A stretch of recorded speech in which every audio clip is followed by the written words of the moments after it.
I hate my fucking internet. Boy, do I hate it. I swear to God. My internet frickin' sucks.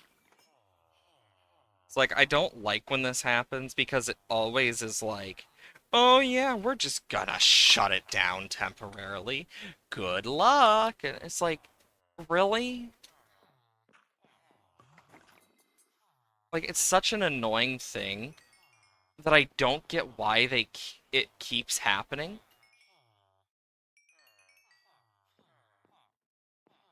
Because it's like, it was fixed for a while, but now it's just like, nah.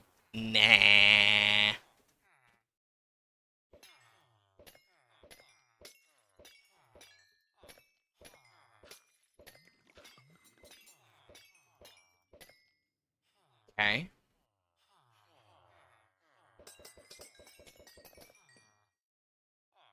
Ugh. But yeah, that's what annoys me the most is the fact that it does that.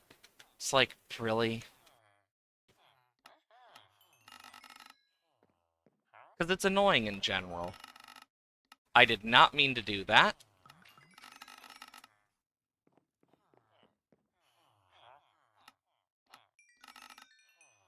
Here, take the apples. I don't care.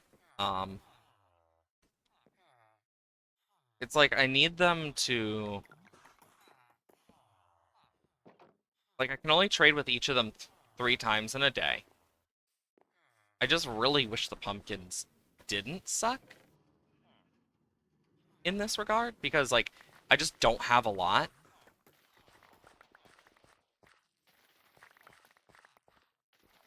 Like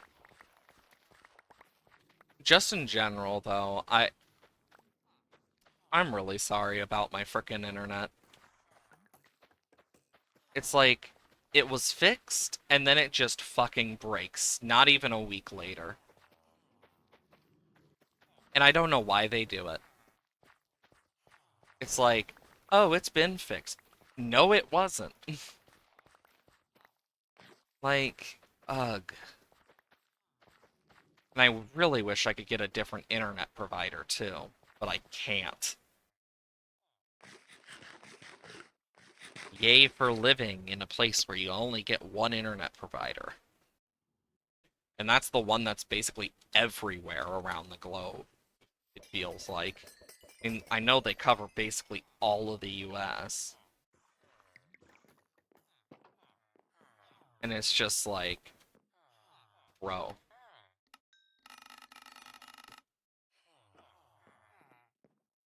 And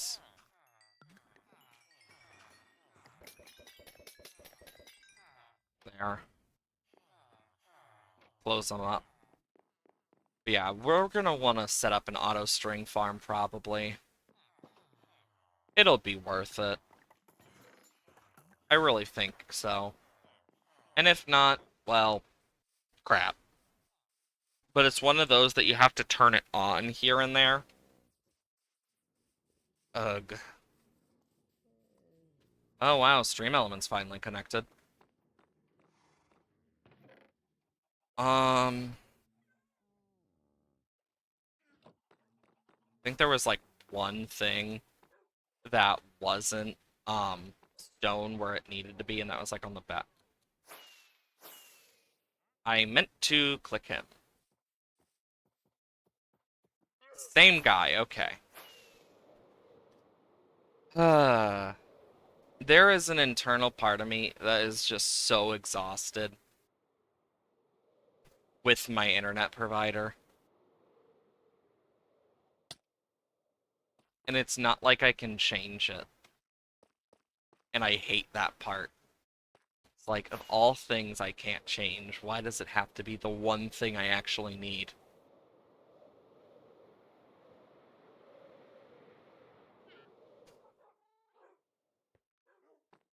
Okay. Stone. Maybe, just maybe, my internet might be kind to me. For once. Who's to say? Where I'm gonna fight the Wither. Let's think.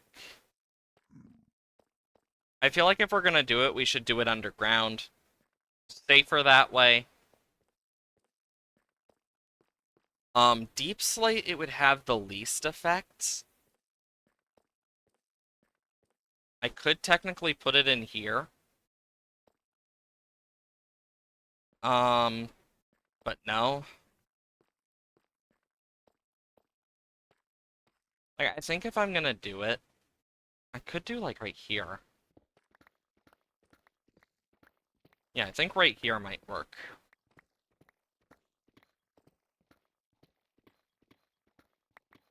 And, like, yeah, you got this whole part right here, but... Eh. Plus, it gives me a chance to fully do this. Because I feel like digging down a bit, and then we're gonna go inside the wall more.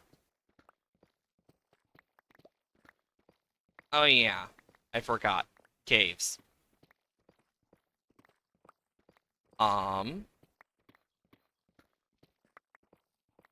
Oh shit.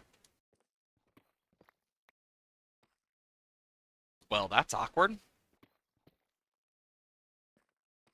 Not what I wanted, but let's just keep going. You know, there's a point where just you're just so mentally done with something. You're just like, what am I gonna do anymore? That's how I feel about my internet provider. Like, it is to that point where I'm just like, can it just get better? Because I know they can do shit about it, they just choose not to. And that's what annoys me the most, is the fact that they directly choose repeatedly no and not to help or do anything about it until enough people call in or until it starts costing them actual money, in quotations, specifically from bigger companies. That's usually what I've noticed, is it usually takes a while, and it's after it affects stuff like, because this is something that affects actual, like, government jobs as well. I know because I've been to the place several times, and I know very well that they use the same internet there. But it's kind of like, dude, why? I'm just hoping, though, that some of the shit gets figured out. Because I don't know how many times I've called them at this point and tried, and like, and physically gone there as well. After a point, you're just kind of like, what do they want me to do at this point? Frickin' walk the moon? Like, ugh. Like, there's a certain point in every person's life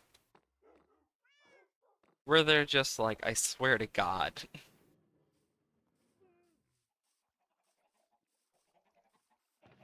Like, I never understood it.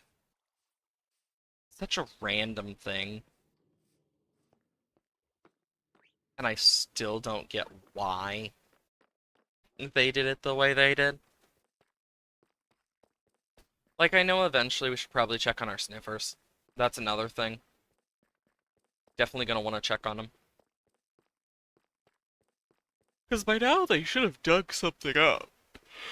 If we're lucky. Um...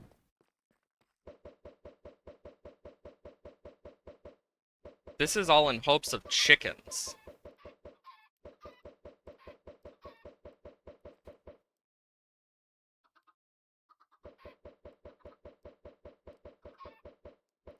Because we need a bunch of chickens that can die and become wither roses, preferably. Because once we do that, we can actually get all of them that we might need. I know we're gonna need at least a stack. Maybe 3. Depends how big we want to make a wither skeleton farm, number 1. And number 2, it also depends on the fact of, like, are we gonna use it for black dye? Because no matter what, we need at least 2 for, stuff like Furious Cocktail. Because we could either do the Wither Rose on the ground, or we could do the Sus Stew.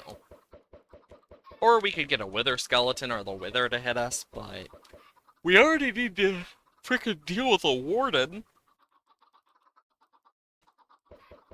Because we need to get a Warden trapped there, too.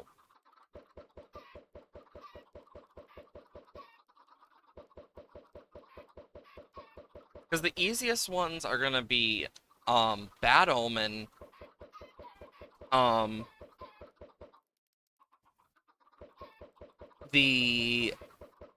my god, will we need Trial Omen? Oh god, I didn't think about that. Will Trial Omen count? Fuck. Because if Trial Omen counts, we're gonna need to go to a Trial Chamber, hit a Sea Temple on the way back, and then from there, we need to go all the way to our thing, hit where the beacons are, so we can get stuff like resistance easier, and not have to do so much with turtles. Oh god, do we have a lot to do with turtles.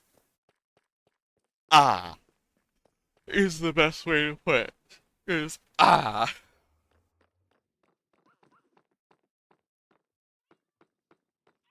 But, yeah.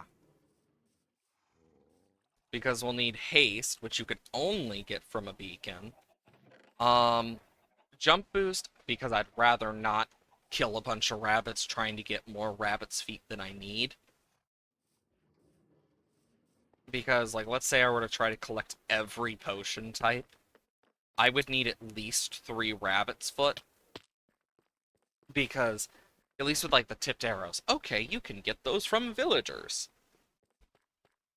Same thing with, like, chain armor and iron armor and shit like that.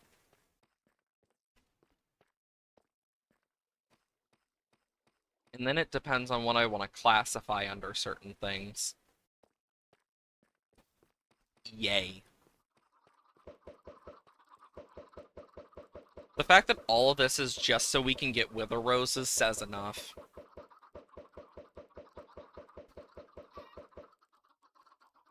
Like, because Wither Roses are one of the more useful items, too. Plus, they don't look bad either, they look nice, and they're really good for decor. Hell, there's still the thing I plan to do about refurbishing the entirety of the Stronghold. Like, we have so many things that I want to do. Like, refighting the Ender Dragon a few times, try and get all of the, pillars up in there, so that we can make something out of it, with all the gateways and pillars.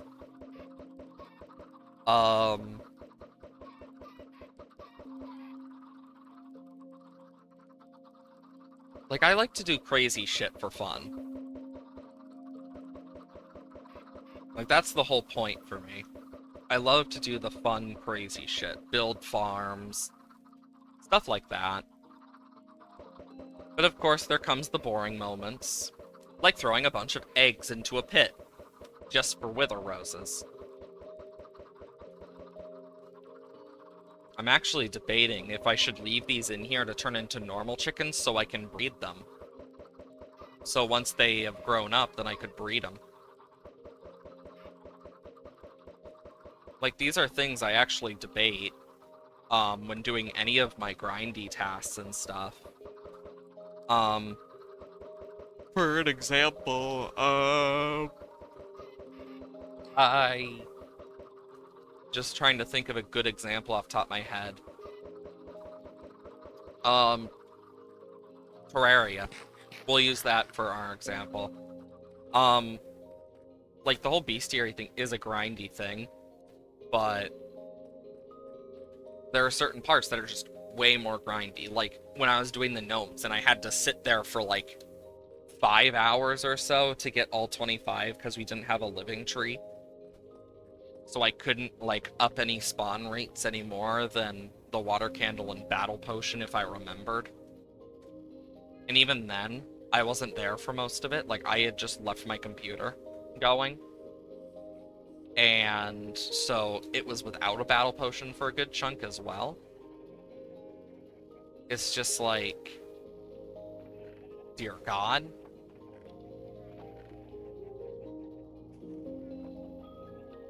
There we go. At least we got an egg area. And all of that was originally created just to deal with getting a bunch of slime.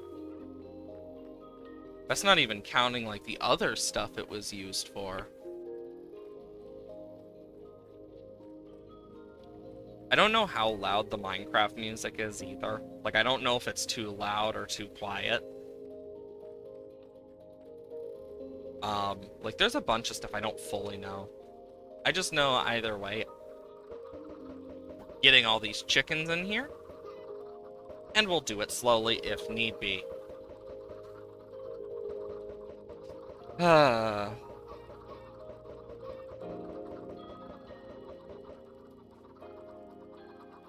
Maybe if we're lucky, they will, because I know no matter what, they're probably going to end up getting stuck into the corners. For some reason, they always end up doing that, and I don't know why. Like, notice how a bunch clump up in the corners? It happens a lot, and then they start entity cramming after a point. Like, I've seen points where people have had so many animals that when they pull out, like, a piece of, like, food to breed them, they start to entity cram because of the sheer amount of them.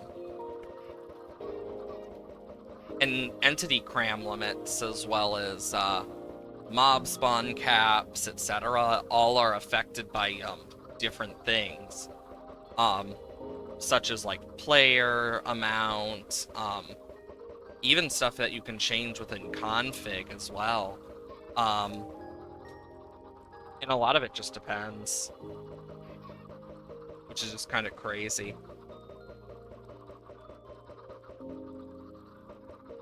You ever think how these chickens feel seeing me throw a bunch of like eggs against the wall and like sometimes another one pops out? You ever wonder what they may be thinking? It's like I've actually wondered it.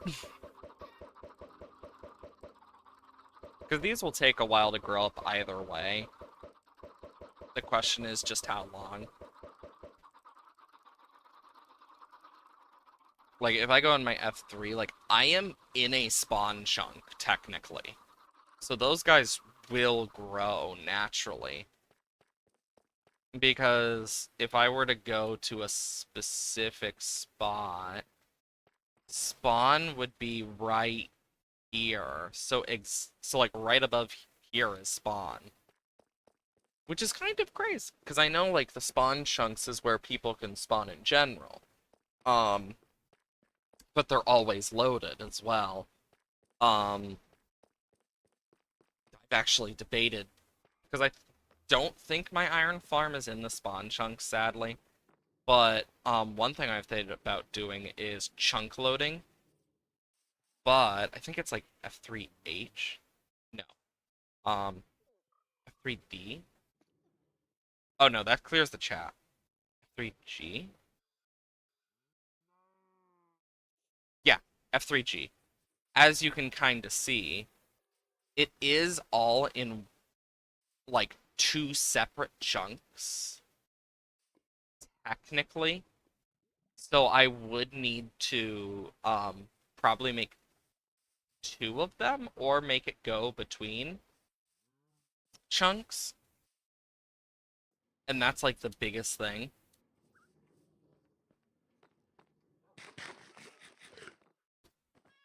But yeah.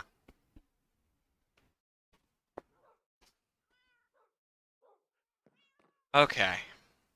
Let's trade some more pumpkins because not only do I need the XP to fix my shit up, I know I'm gonna need emeralds coming up. Oh boy. Plus, if I need, I can... Oop, perfect.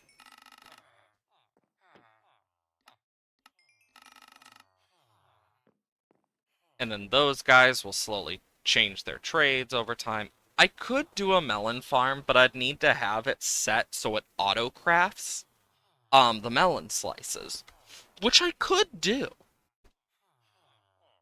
Though if I were to do that, I would need to build more layers to the pumpkin farm and stuff. And then I'd probably have it so it loads down into a hopper system that sorts it out by, okay, this is melon slices, this is pumpkins.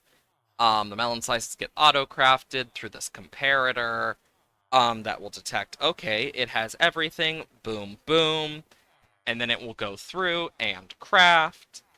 Um, and then from there, it will go, okay, I understand what's going on. And boop, boop, boop, boop, boop, done. But of course, the comparator would have to be set to the point where it's building a block, because a normal melon can be turned into melon seeds. As you can imagine, not the best idea, but sometimes you kinda are just left with the, well, shit, can't do much else. Sup?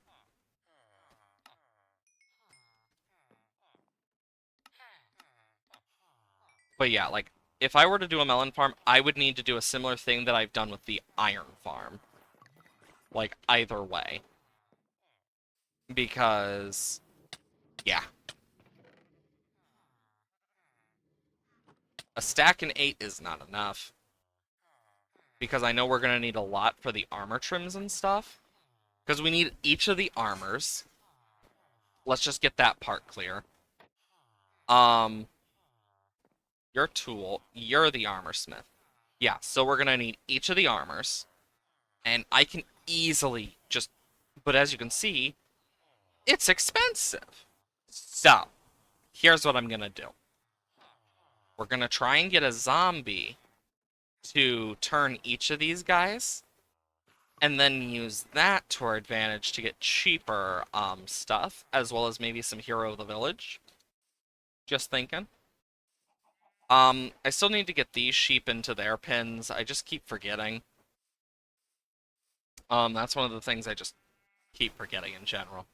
Yeah, we only have 6. Yeah, we're gonna have to go squid hunting. Speaking of squid,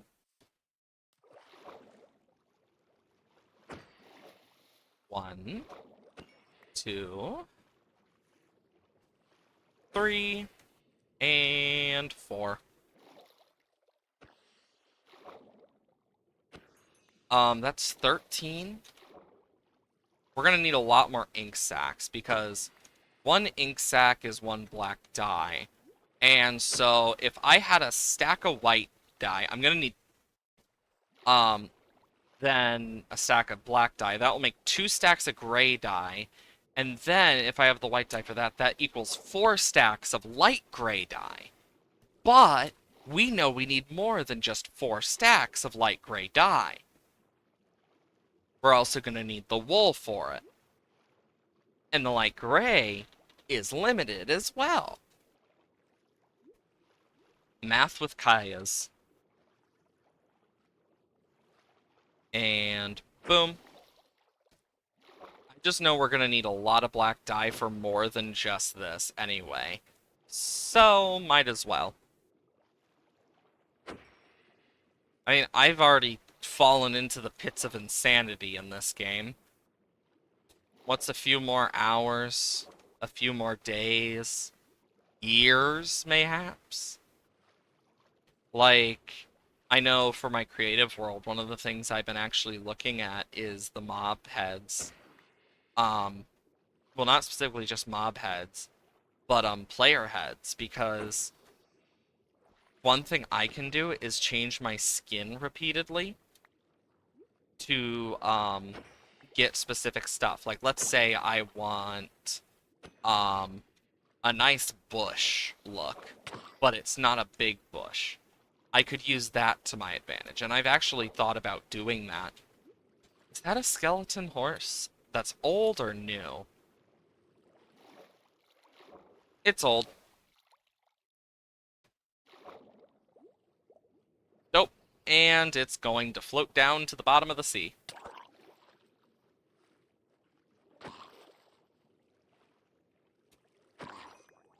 I like how there's just a random skeleton horse that I have no clue um about anything anymore with it. It's just there. Oh, more squid. I just need as much ink as I can get. Like, one thing I could do is I could set up guardian turrets. And if you don't know what those are, well,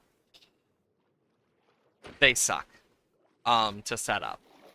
But I could set up some of those because they kill squid, and then set up a laze to auto pick it up to specific areas.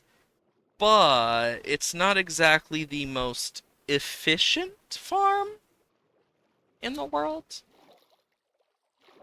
Like, that's one of the biggest problems with it, is it's not very efficient.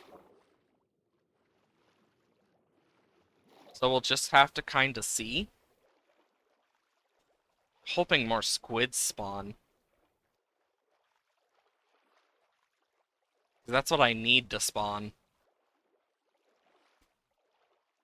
Because I need so much damn ink.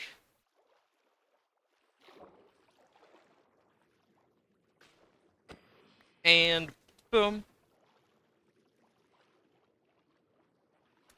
You know, World Gen has changed so much since back in the day. I mean, you got the updates that literally like broke World Gen to an extent where the base like amount changed height, and you can like tell the difference between chunks that have been loaded and not loaded through stuff like earlier versions, but also even when the Caves and Cliffs came out. Like, there's actually a, like, you can see a difference sheerly from bedrock level, um, for example, because it's one of the examples of stuff that's like, oh yeah, but it doesn't change a lot about the world because, for example, if you're using super flat and you've made a world before that, it doesn't change the level um or anything. It just is like, okay, this is under blocks. Okay, we'll spawn insert thing. Or you're this high up, we'll spawn insert thing. One of the biggest examples being like portals. As well as not just portal ruins, but the strongholds was able to spawn for a while. Um Pillager outposts, villages, even trial chambers are now able to spawn under the bedrock of, like, for example, my creative test world. If I go in there and stuff, I could probably find a trial chamber under the bedrock at this point if I went out far enough. Like, that's the crazy part of it all. And it's actually kind of cool still, because it's like, damn, I can find all these different things in one world that has a flat base that I've had for years. Like, actually kind of cool.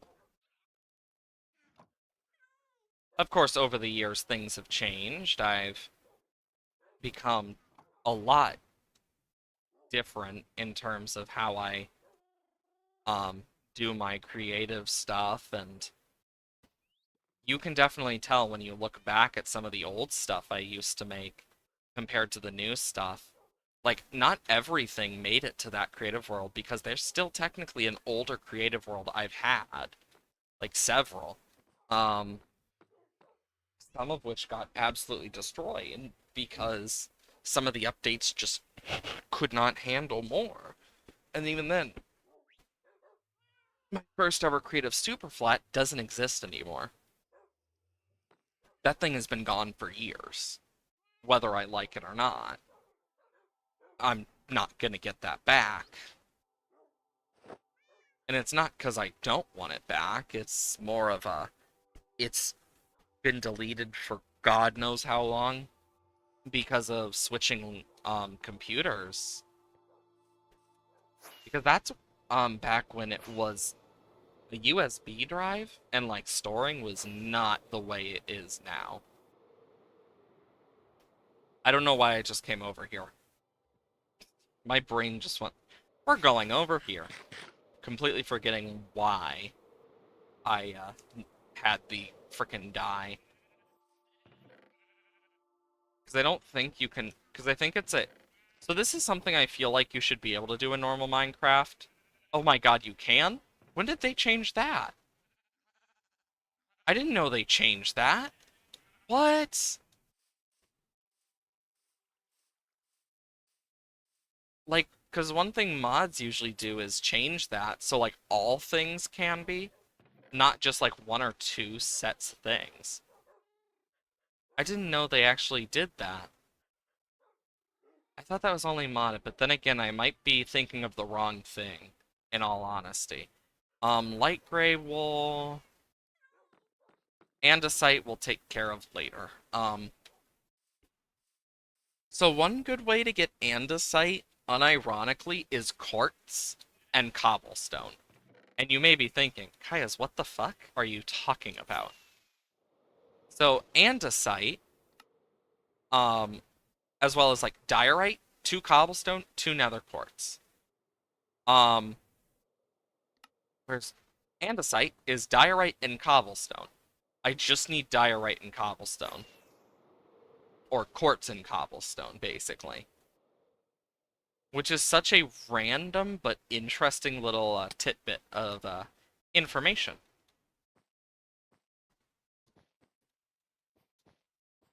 Okay,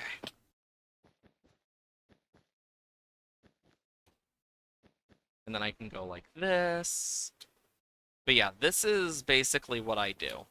I build, and I build, and I try all sorts of new things. And honestly, I find it kind of fun. Trying these like new building styles, these new ideas. And I sometimes wish I could see my old like world even now, like from years ago. I feel like compared to then, my building has improved not only a lot, but um a lot of stuff has changed. Like, because I remember a few things from it too. Like, I remember I had a world where, like, my first world where I actually learned how to play Minecraft and stuff. Um, like, I still had that for the longest ass time. Um, until I had switched. I remember it very well because that's where I learned how to actually play the game. It was before there were any like tutorials or anything in the game on like, oh yeah, this is how you walk. Like that was just something you had to figure out on your own. In my day, type crap. Like it's that type of crap. I know like there are some games still nowadays that don't really tell you much. but I don't think any of them fully compare to what Minecraft truly was like back then. Oh my god. It was hellish. I remember it, because I remember losing so much time in my life to it. I remember I spent like 10, 20 minutes just trying to figure out how to open my inventory and shit, and like figure out how to navigate stuff. Because that's back before any of that was actually like a thing. Thank God they added it though. Um, stops from people like me getting absolutely confused up the wazoo and going, "Huh? The frack?" But yeah, I definitely do miss the old days of Minecraft though. Doesn't mean I'm not happy that it's updated, that's for sure. I love the updates. Honestly, I feel like anyone who hated like the aquatic update just hates the like swimming part for some godforsaken reason. Like the aquatic update is probably just one of the top updates for me, just in general, because it's like being able to swim faster was probably one of the best, if not the best, features ever added to this game. So we still got quite a bit of ways to go. But yeah, I definitely want to add something there. It needs one. Um, I need another wool block for that one though. But yeah, like now I should be able to take that through to here. But yeah, look how nice that is of a transition. It goes do do do do do do do. Because there are such things as like block vomit where people just say it's texturing but it's not. Like I've seen it many a times before. But then there's points where it's like bits of texturing like that can make like a huge difference. And like looking at this, 1, 2, 3, 4, like that's not enough. So what I think is a good idea to do, and this is where I get to more layers of my own insanity. Um, we need diorite, andesite, and cobble if I want to get all the andesite I need. Because we need a bunch of andesite either way. Diorites just happens to be one of the easier ways with cobblestone. But that also requires quartz. And if I want a renewable source of quartz, I need to worry about piglins. And I'd rather not set up a piglin barter farm because then I'd have to set up a gold farm first, and then I'd have to have it so the gold nuggets get made into crafting stuff. But also see if they're make it so it sorts out all of that stuff as well, so that if an ingot does come through, that will get sent to the next set of things that will get dropped every certain period of time, where it will be dropped onto the piglins, where they pick it up before the thing below them gets reactivated, so that they can throw the item and then it gets picked up. You know, normal things.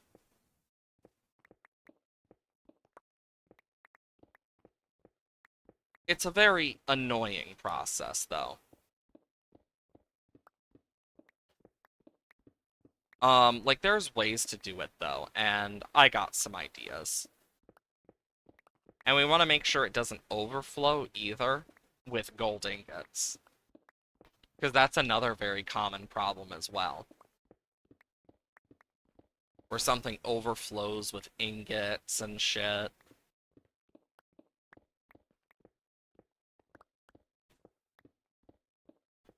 Oh, lordy.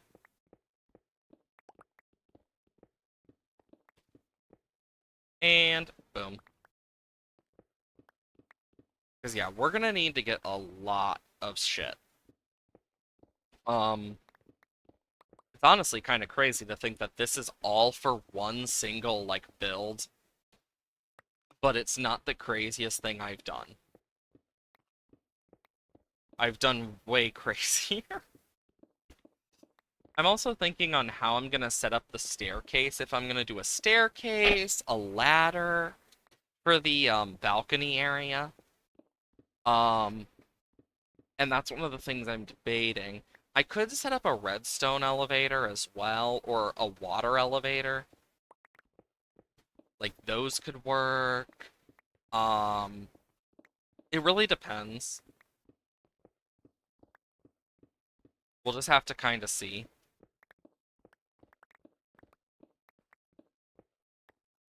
Um, and boom.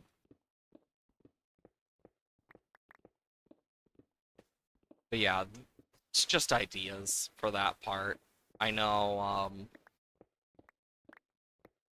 I'm just happy I have an idea for this that's actually, like, interesting enough for me. Um, boom. Let's just try and get the rest of this diorite. This diorite makes me to want to die, alright, but dun dun. I don't know how many times I've heard that joke before, but it just, like, pops into my head randomly whenever I'm, like, mining diorite in this game now.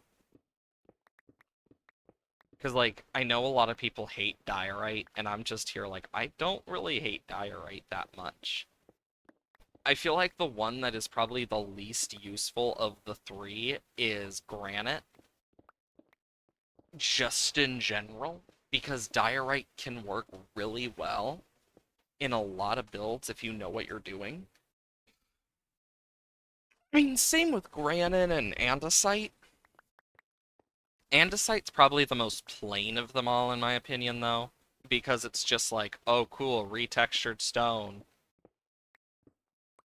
Anyways, but yeah, granite is mainly only good in, like, dirt-based builds. So, like, for terraforming. But diorite can be used in a lot of different things. It's good with calcite and quartz. And it can make a really good, like, mid-block for stuff.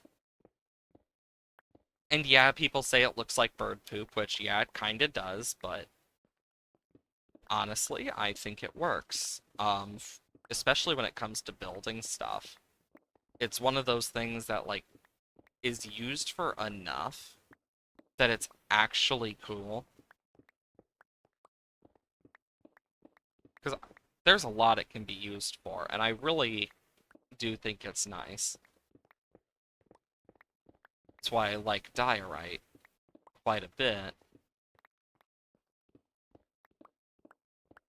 It saves on a lot of headache for white blocks, because then you don't need to always choose white wool, white concrete powder, white glazed terracotta, white terracotta.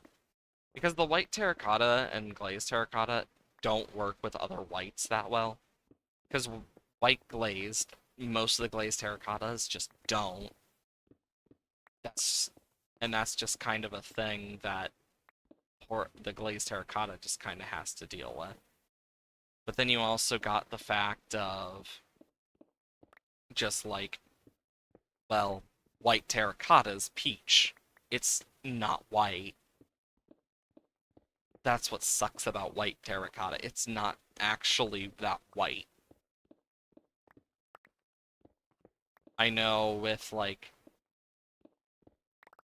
other blocks, I'm excited for the pale wood because it's another white block, but it also gives me loads of ideas. Same thing with the pale moss, because what I'm gonna do with it is I am going to, because I don't know how to do it in Minecraft yet, and I've been meaning to, and that's figure out how to change the biome of specific places, because I would love to change the biome of that specific area to a pale forest in the future, so that the grass is, like, more dead looking and stuff, and like there's the effect and all. I think that'd be really nice. But also, then I can use my custom pale trees, and I don't actually, one thing I could do, and I can show it off in a creative world. Um One thing I could do is use the snow effect. Um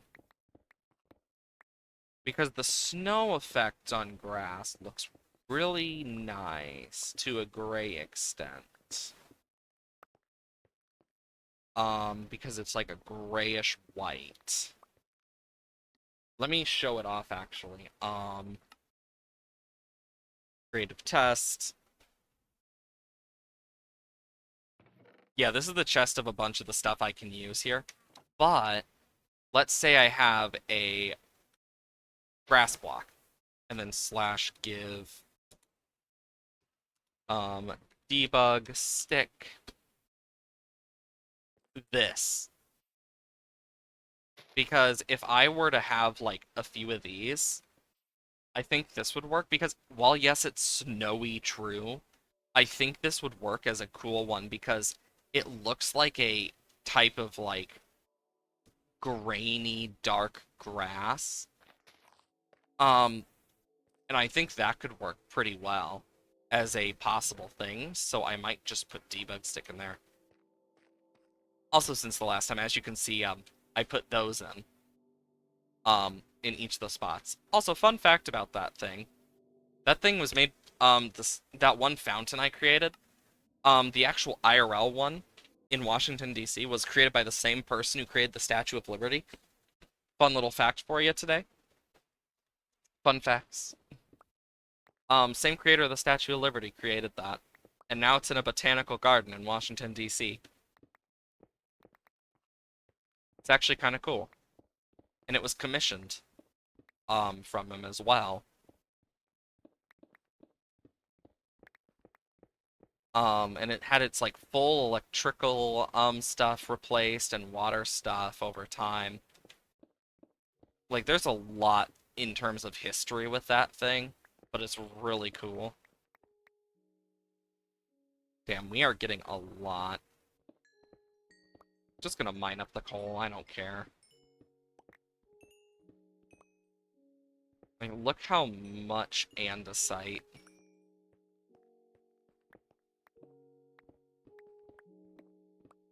Honestly, I'm fine with the amount of andesite because it's like, oh, perfect. 'Cause I've needed it for a long bit now. Of course, we still need to worry about light gray wool and shit, but we'll get to it.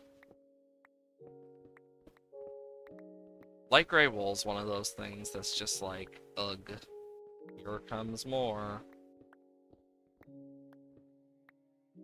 But when you actually need it, it's like, well, shit, I need more.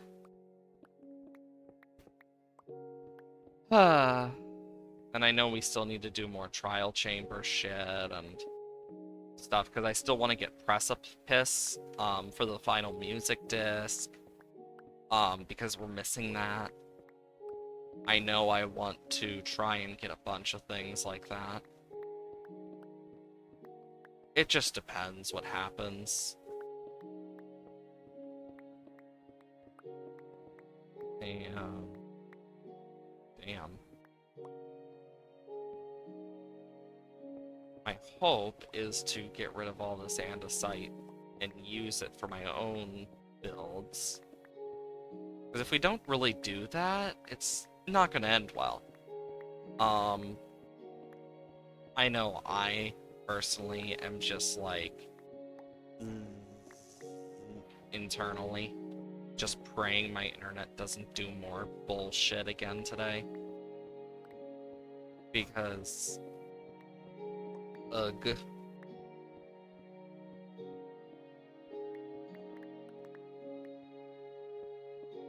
My hope is it doesn't become a normal again. Because if it does, I'm just gonna be annoyed. I know a lot of the stuff I've done related to just setting that stuff up in the past. I I've lost so much time and energy to setting up that internet and dealing with it at this point. I'm just like, I don't got that energy. Like, having the energy for that stuff is like, holy shit. Reminds me of the time, and I don't think it was actually, like, too big in terms of, like, around here. I'm quite sure it just was a more thing, just like if you were there, you knew. I remember when I took summer school once, I remember my teacher just saying, I don't know how people have the energy for this some days, and because holy crap, I'm tired of dealing with stuff already from this morning. And out of my own curiosity, I was like, geez, what happened? Apparently another student had thrown, so one student threw another through a window. I wish I was shitting you.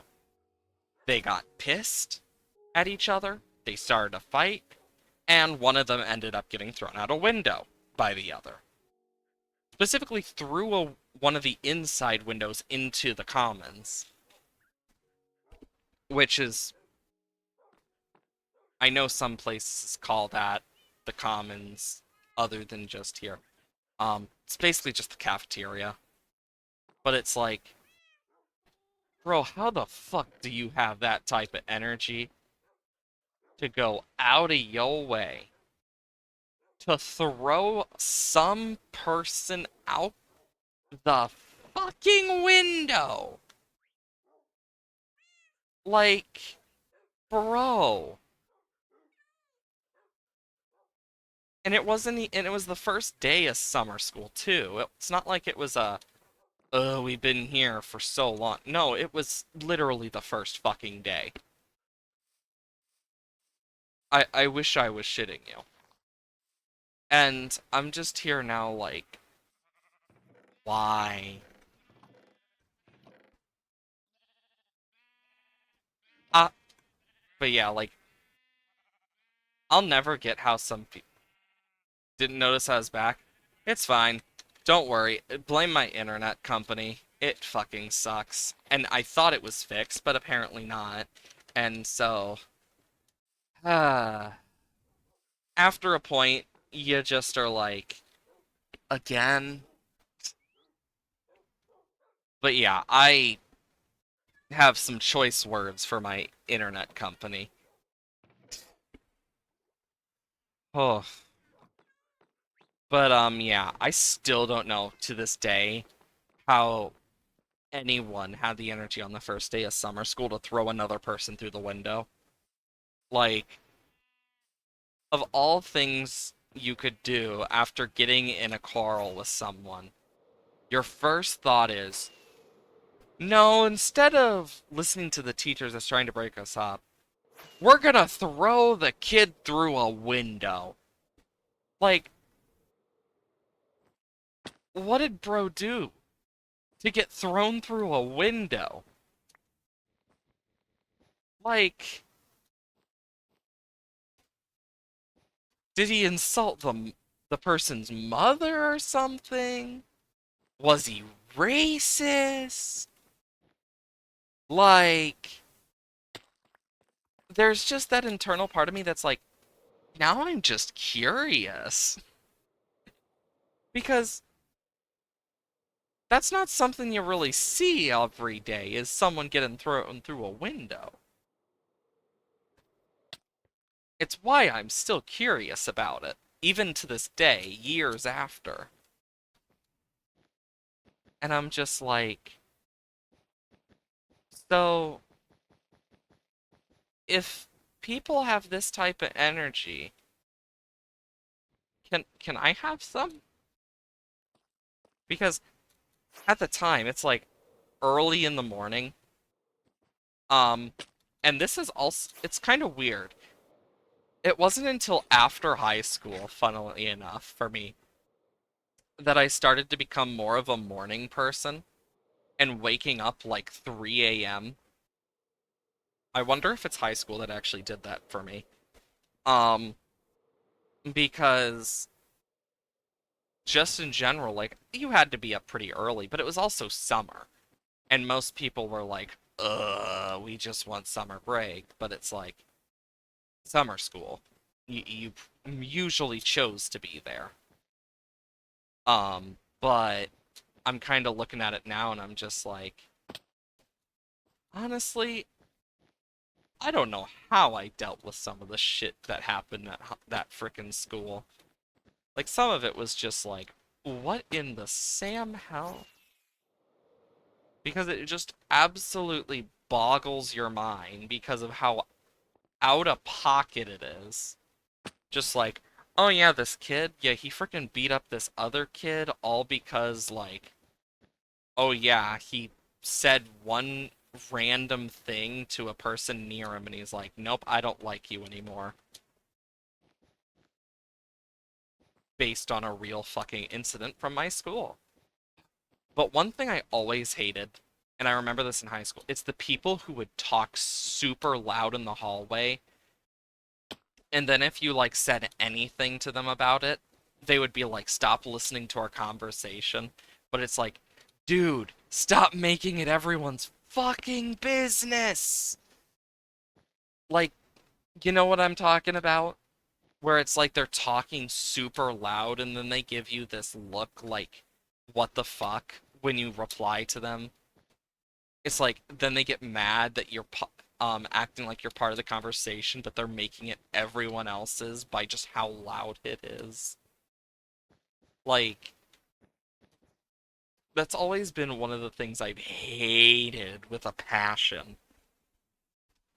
Because it's like so rude, too.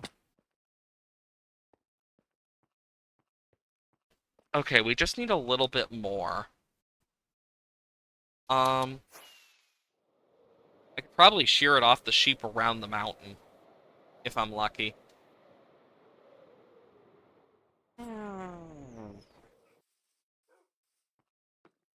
I will say, I am getting a lot better with, in Elytra than I used to be. Which is nice. But, hopefully those chickens will grow, and and I'll just, like, take some seeds down there and start breeding them. And then we can just take care of that whole shebang and stuff. You know, I still forget where I first got that. I think it was from my Grammy. Like, unironically. I'm quite sure that's where I first started saying shebang. And I still don't understand why I say it to this day. Because it's like, why do I keep saying it? But then I just don't stop, so it's like, well, I guess I'm just gonna keep saying it. And here we are now. It's confusing, but whoever said it had to be easy to understand. Um, oop, they grew their wool back. Just keeping an eye on the sheep that I've sheared. Because if they start eating again, well, obviously.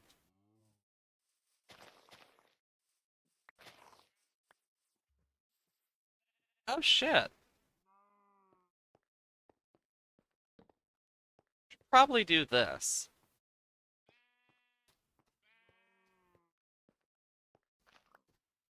Damn it. I heard something get broken from sheep eating. At least I thought I did. Yep, I did.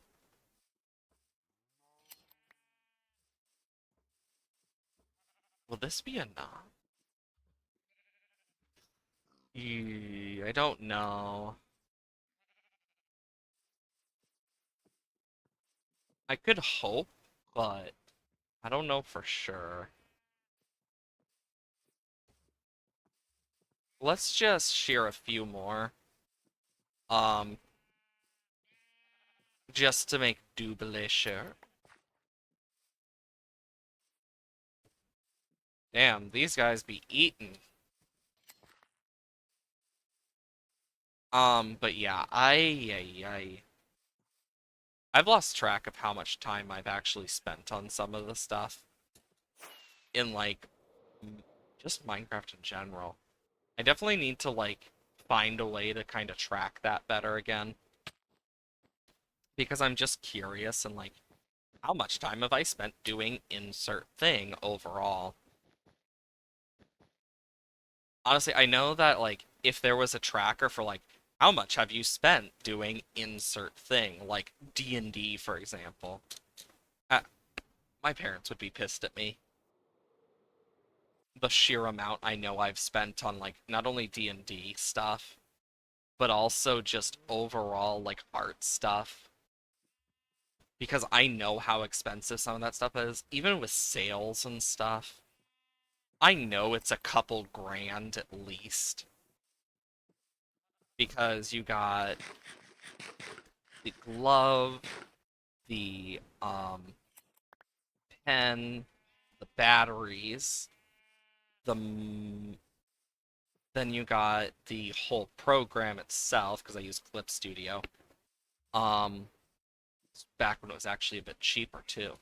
Um, then you got a bunch of other stuff too. Um, because like the amount of like sketchbooks I've bought, the frickin' markers, the paint, the pens. Like I have alcohol markers, and if you have never used an alcohol marker, they are very nice, but expensive. But they work so damn well. Like I've used quite a bit in the past. It's one of those things that once you've used them, you fully understand just how magical they truly feel to use.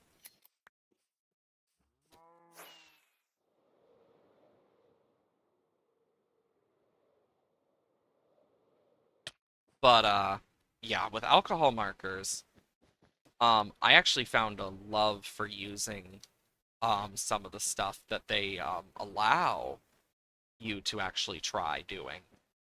Um, and of course, there's some parts that are like, oh dear God, but overall, I think they're a very good tool in art if you know how to use them. Same thing with crayons. Like, and I know this is gonna sound absolutely batshit insane to anyone who's never done it before or who doesn't know the technique, and that's taking the crayons and using them and then scraping off the wax. It only leaves the pigment behind. And it is so nice looking. It fixes one of the biggest problems with crayons and like the texture of it and like the saturation. And I highly suggest trying it. Like it definitely takes a bit to get used to and like figure out, but once you do, oh, it is a life changer. Like it has changed my life ever since. I am so glad I learned it. Because not only has it helped me save on a lot of crayons and heartache, but it's also helped me get other pigments from them that I normally don't. Honestly, just the thought of it alone makes my body, like, do that thing where it's, like, that tingly feeling of, like, ugh. And it's because the scraping sound alone. Because I'm not a big fan of that sound specifically. But it's a worthwhile thing to deal with if it means you're getting a nice pigment. That's how I look at it. The most artist thing I could say, I guess. I don't know. I just know that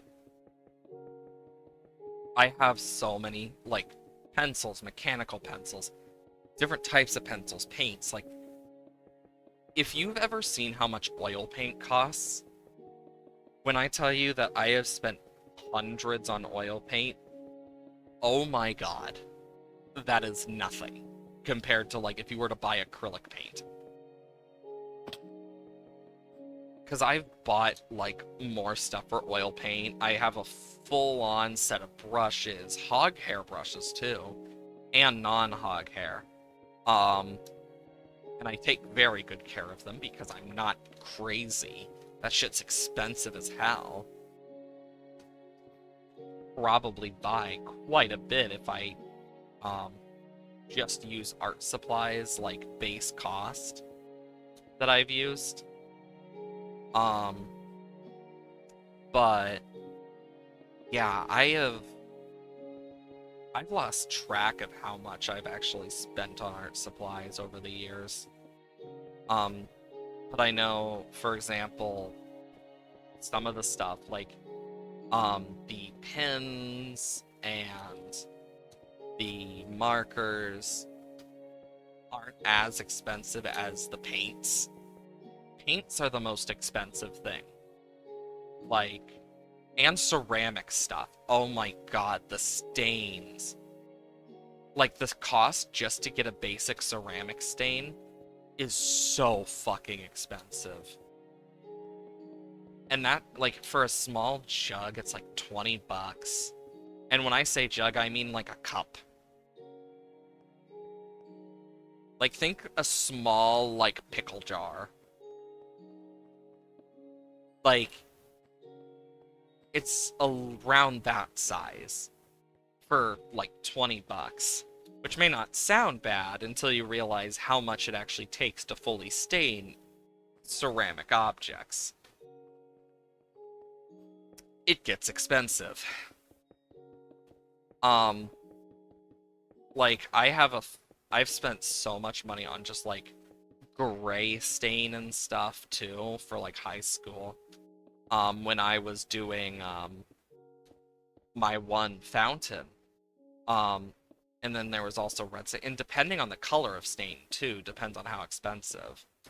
Like, for example, basic just, like, sealant stain to help it, like, seal if it's, like, something that's going to be pulled apart and stuff is way cheaper than, like, white or gray, but those are cheaper than stuff like, for example, red and purples.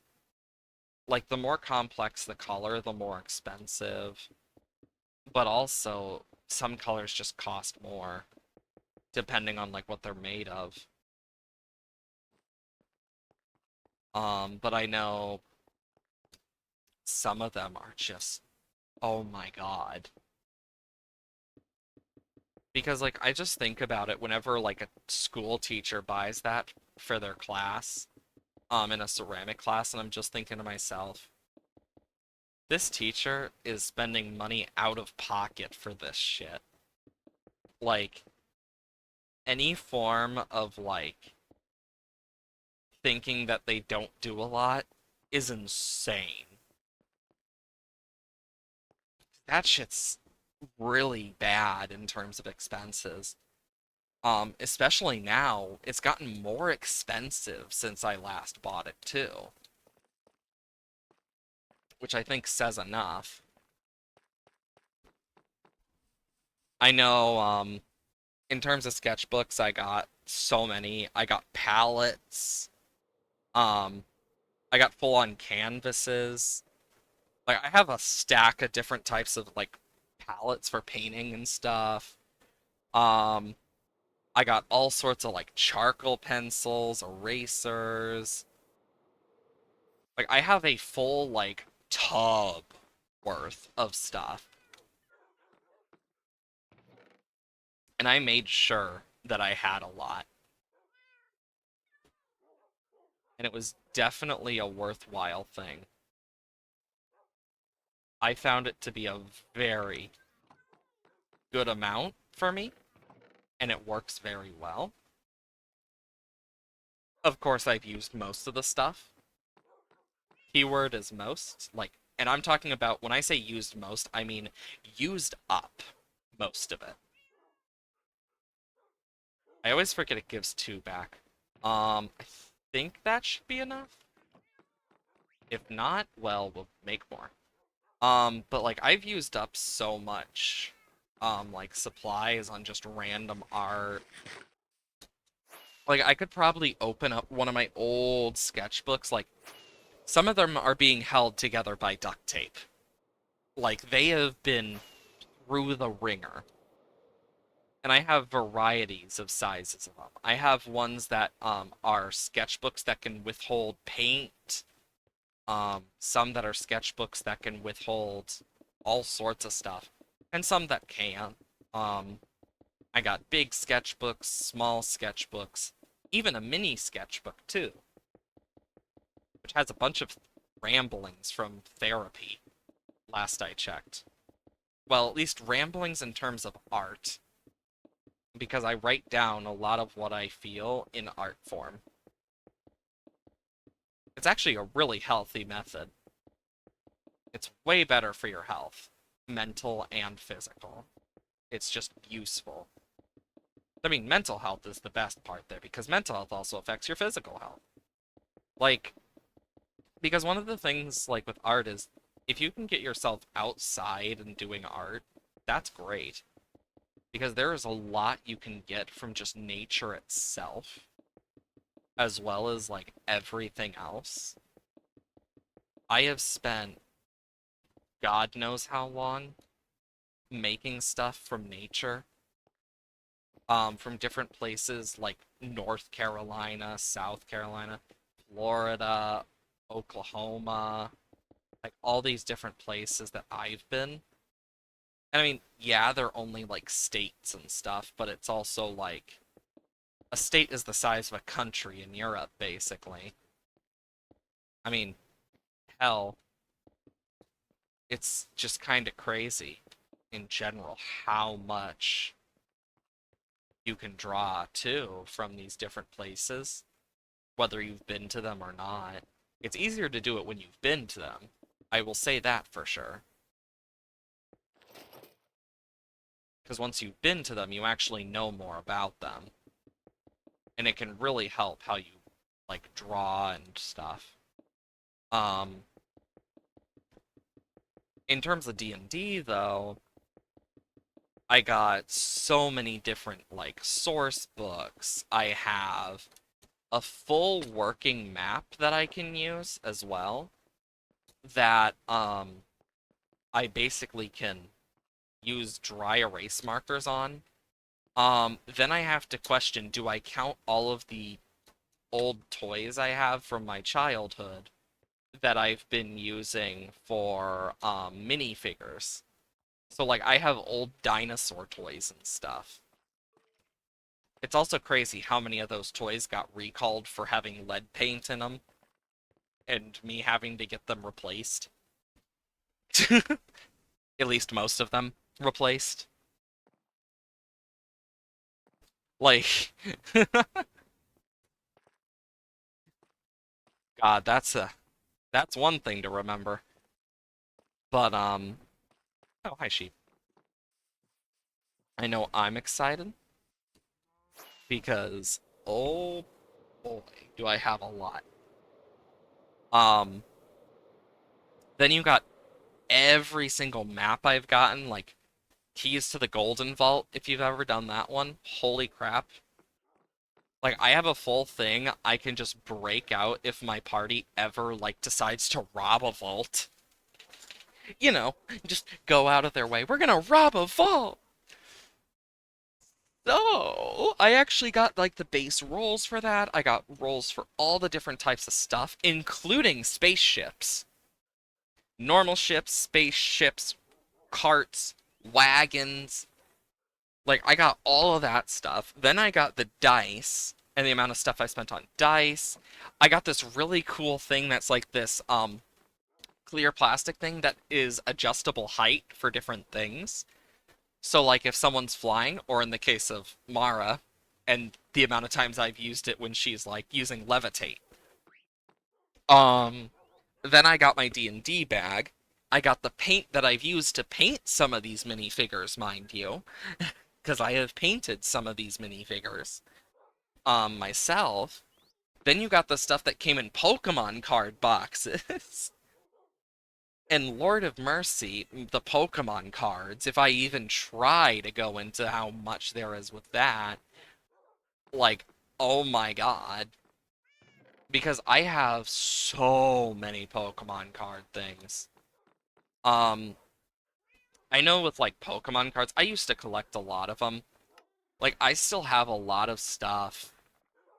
Like, I have a random Hydreigon, like a random shiny Hydreigon. I'm like, oh, I wonder how much this is, because I was like, okay, I might as well go check. It's fucking $70. And I'm like, holy shit. It's like around 70 bucks. And it's the same thing with some of the other stuff I've looked at. Like, oh yeah, this two-part set of Ho-Oh and Lugia I got. Yeah, that costs about 50 and shit, and I'm like, oh, I never realized how expensive some of them I have are. Because, like, Dark Ivysaur, for example, one I've had for God knows how long now. I've had it for years now, but when I got it, it was completely different compared to now. Like, now it's like 25 bucks or something. Like, if I sold all my Pokemon cards just from the one thing I looked at, from, like, my cards I actually find enjoyable versus the cards I actually got a lot of, there's some that I have that are like, holy shit, this is a misprint. Because it has everything, and you can tell it's a misprint specifically from certain aspects. Um, but it's like, oh, frick. And then I'll find like a similar card, and it's like, okay, so the card similar to this, basically the non-misprinted, is like 40 bucks in the case of the Furo one, that I got. But the misprint would be more depending on it. Because if I get it fully rated and stuff, that would definitely help. I just haven't done that. But I've had like an actual professional look at it and say that it's a misprint. I just haven't gotten it professionally rated because then I need to put it in because I need to put it in a card sleeve that can actually get it moved around easier. Because right now it's in one of my card sleeve books that I got, and I'm just like, huh. Like, I got a bunch of random cards too. Like, I got old sports cards. I got a bunch of stuff. I even have one of the, I have the card that you can get of Victini that you only could get if you went and saw it in theaters, for the Victini movie. I have that, as well as the code to unlock it. Like, I got all of that shit. Like, I have a bunch of random shit I don't need, but, like, I can use. Because, like, if I went out of my way to sell some of the stuff, I would probably make a good chunk just from those alone, with the sheer amount of Pokemon cards I got. And if I sold them to the right people, I could probably make hundreds just from... Because I have hundreds of thousands of Pokemon cards. Like, I used to collect them a lot. Of course, I don't do so as much anymore, and I've actually debated getting back into it again. Um, because it's one of those things that I did actually enjoy quite a bit. I just don't know if I will fully get back to it or not. Of course, I'm still gonna need to light up like the top and stuff, but yeah, this is a very good wall. Now we can just worry about like the ceiling and stuff, and I think for the roof, I'm going to like give it a few things. So we need more tough. I can think of some ways to get a lot more tough if we ever, if like, since I know we're gonna need more than what we have already. And the main way to do this, we're gonna need our Silk Touch, number one. Okay, we have a lot of stuff, good. I'm making sure we have the stuff we need. And number two, we're probably going to want to have the scaffolding here. And you may be wondering why. It's because we are going to go hunt for diamonds.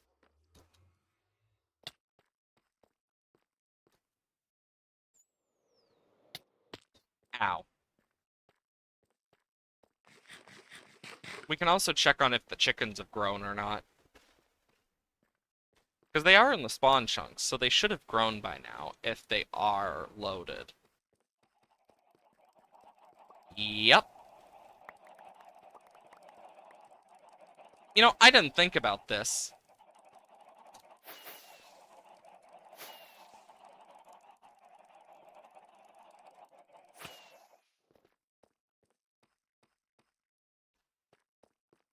I mean, that hurt, but Jesus.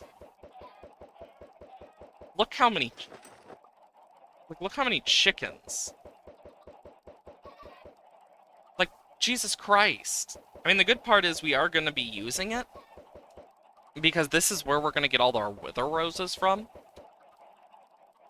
And actually, that reminds me, we do need to fight the wither now. I just remembered that. Because I do want to fight the wither before end of stream.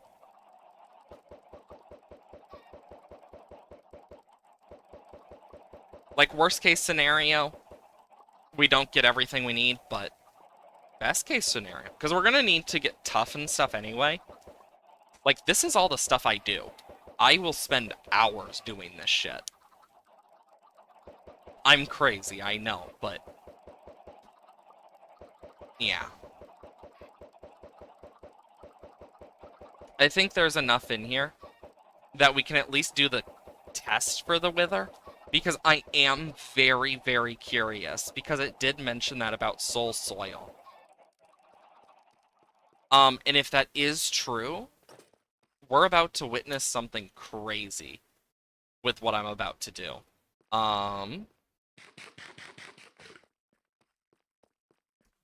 Okay.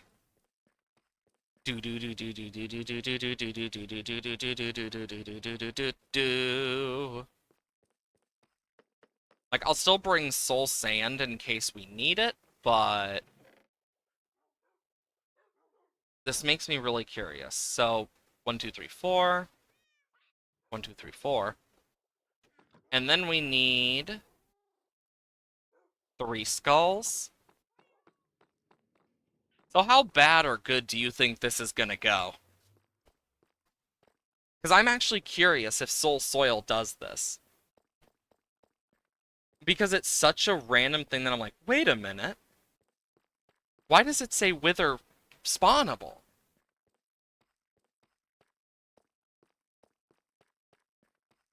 So, we're gonna test this. And if it does end up working, holy shit. Let's clear this up a little. Gotta give him a little space. Actually, wait, no, we can just do this. So we got the Soul Soil. Boom, boom. Holy crap, you can use Soul Soil! I did not know you could do that. Someone clip that.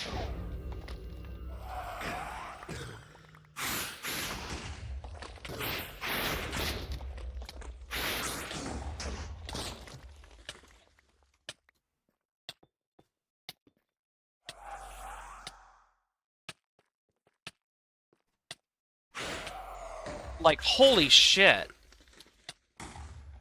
I just learned something way new.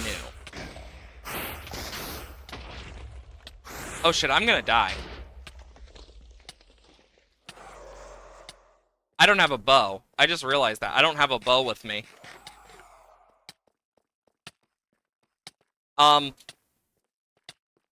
It won't despawn. It's a boss.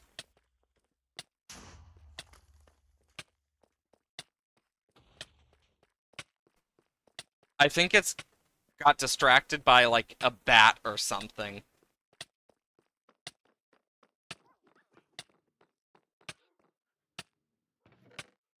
Oh my good lord, look at how many of those we got. I'm probably gonna want 2 of these real quick. Um, and then I'm gonna want this, as well as some arrows. Um, I did not know you could use soul soil. I learned something new today. I know whether it's clipped or not, I'll get to doing it myself anyway. If it isn't clipped. Now, where is this fucker?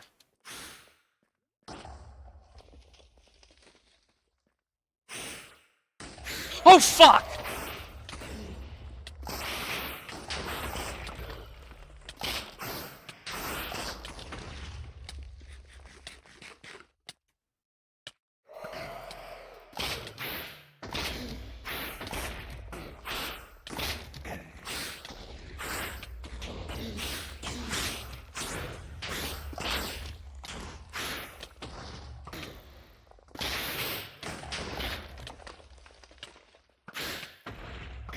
Come on.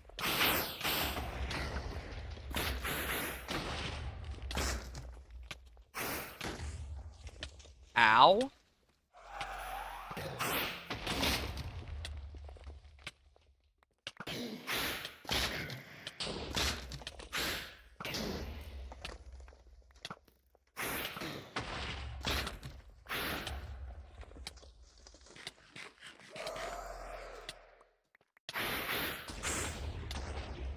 Come on. Wither. Come on. Come on. And boom.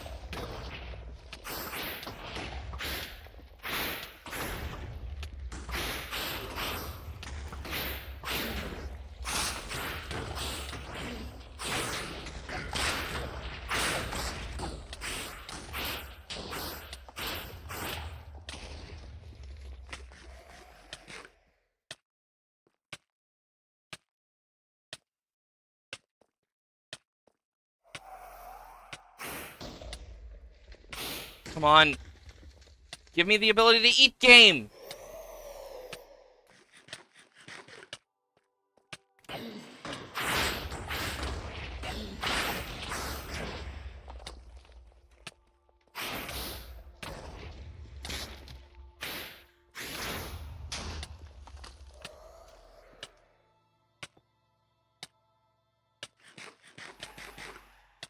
Oh my god. I need to heal up.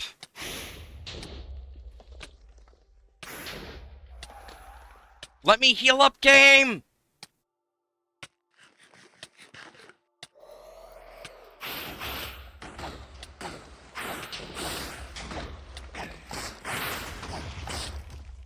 Dead. Now I can take care of this.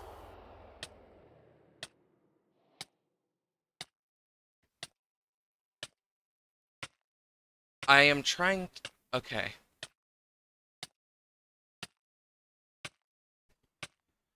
Oh my god. And I died of wither. Oh my god. And now I can just take care of that.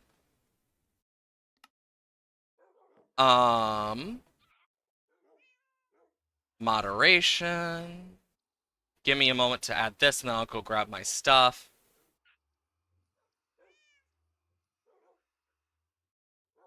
And boom. Thanks for the clip. I am definitely going to grab that for later. Like, holy crap. Because I really did not expect soul soil to work. Of all things. But then again, everyone uses soul sand because everyone thinks it's only soul sand. But now we know that's not true. Holy crap.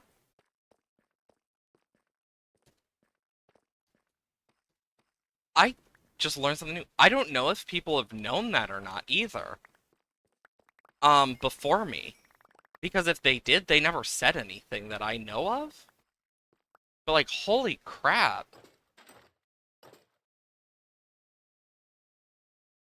I just learned so much new stuff today. Of all things, it makes sense. Left in Discord? Thanks.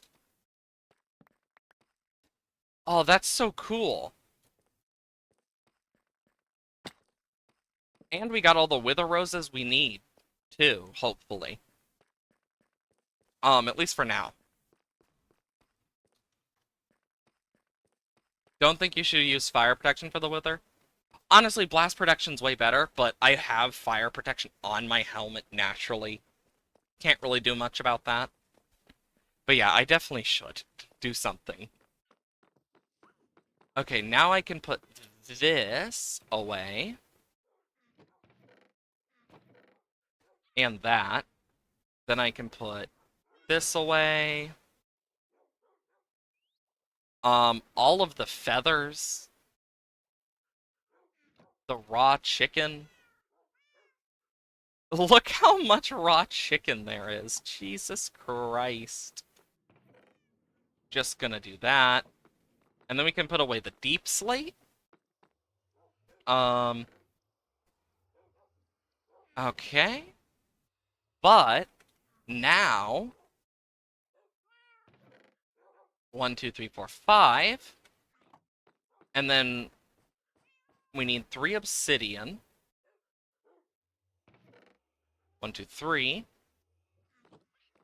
Now, finally, after all these years, we can do a beacon. And we should have enough for a full-fledged beacon.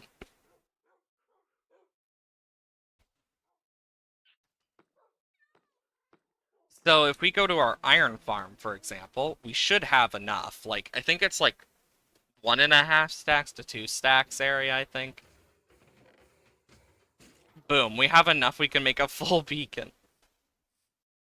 And I've thought about where I want to put this, but I still haven't fully decided. Oh yeah, I forgot about Youth 4. Anyways. But I think... Oh yeah. What I'm going to do here... Break this... Because... Then I can take this down, of course. Put this into quartz blocks.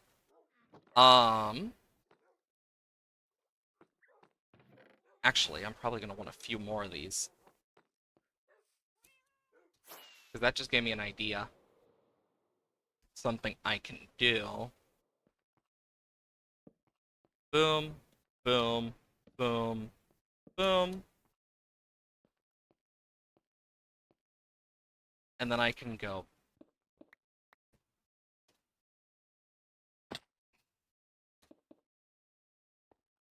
So now what I can do...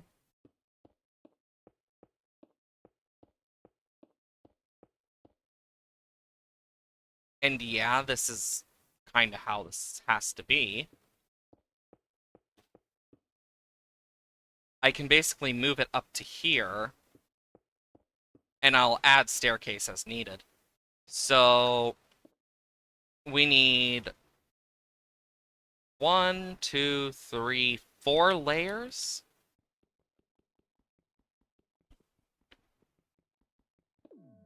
So it'll need to be 1, 2, 3,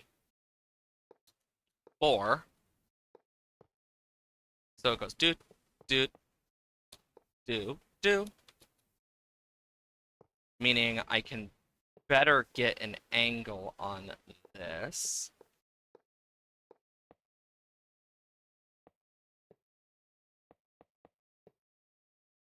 Yes. It's perfectly fitting, too. This is what I wanted. Oh, yes. Honestly, it's nice to have a beacon. Of course, we don't have the stuff to activate it just yet, unless I have some extra iron blocks by the end of this. Then I can turn one into an iron ingot, and boom. But yeah, we need a lot of these.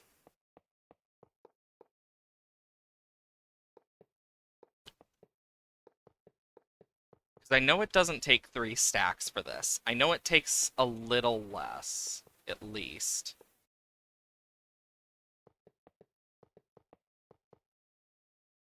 Yeah, we need a little more iron. But look at this. We are already starting. Let's see how this... Oh, look how this looks from below. I'm definitely going to do more with it in the future, but damn. I'm gonna just grab the rest of the iron blocks, because why not?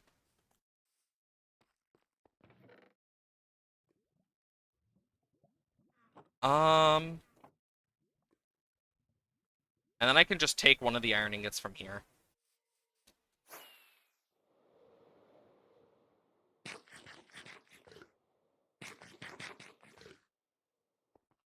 And boom. Yes. Perfect. And then we can just do. Tell me, are you guys ready for an achievement? Because I know I am. Boom! So I'm thinking we gives ourselves regeneration and basic jump boost.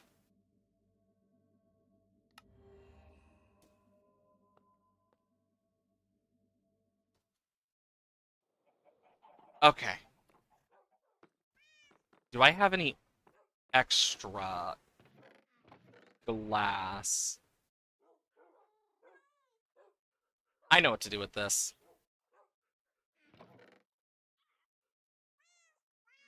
Okay, and then I can put this here.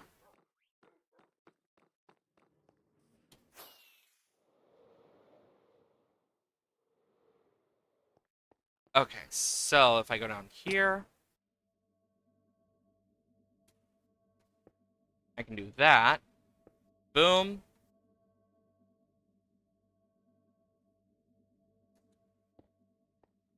Orange.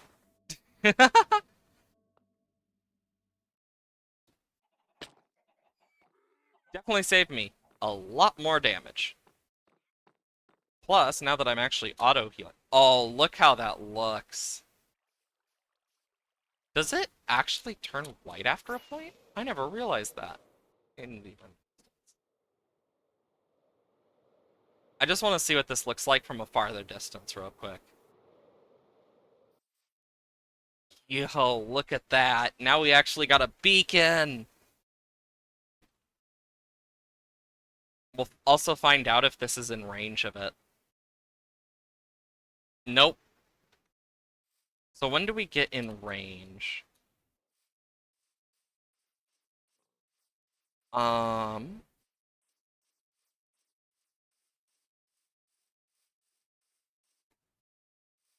because one other place I thought about putting this, was here in the fountain. You get me? Um, okay, so I got it again. So it's basically covering my house. Perfect. Bro, this is great. Now that we actually have, like, a beacon, of course, I want to put, like, other beacons. Like, I think that beacon's mainly going to be decoration. But I want to put, a thing over here. And I want it to be where, like, in each corner right here, I want to have a beacon. If it weren't for the fact that this is here. So, my other idea was the outside corner. Like right here, instead, having a bunch of beacons on each corner that give me like resistance 2, strength 2, speed 2, and then regen and jump boost. Then like a haste 2 and stuff. But I could do haste 2 as well and then do the regen jump boost in here, but I'd have to redesign this. And of course that would just stay as like a decorative thing and I'd just remove most of the layers. But those are just kind of my ideas. Um Next up, I know we need more tough. And this will not be enough unless I do something cheeky. And that's use slabs.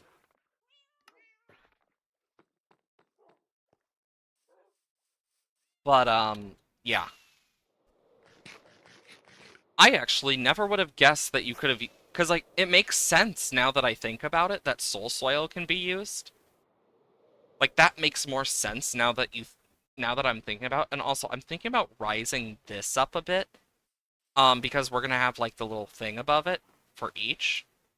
We'll just have to see. But just in general, I find it really cool. That you can use soul soil of all things.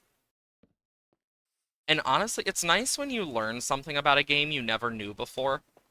Because it's like, damn, I'm still learning. Because that's one of the things I kind of hold to myself a bit is the day I die is the day I stop learning.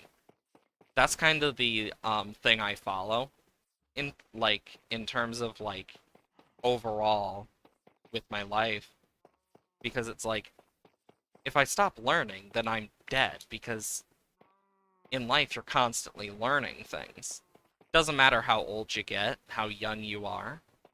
Like, yeah, it may suck knowing that you didn't know something important, but I feel like everyone should at least be happy that they are learning.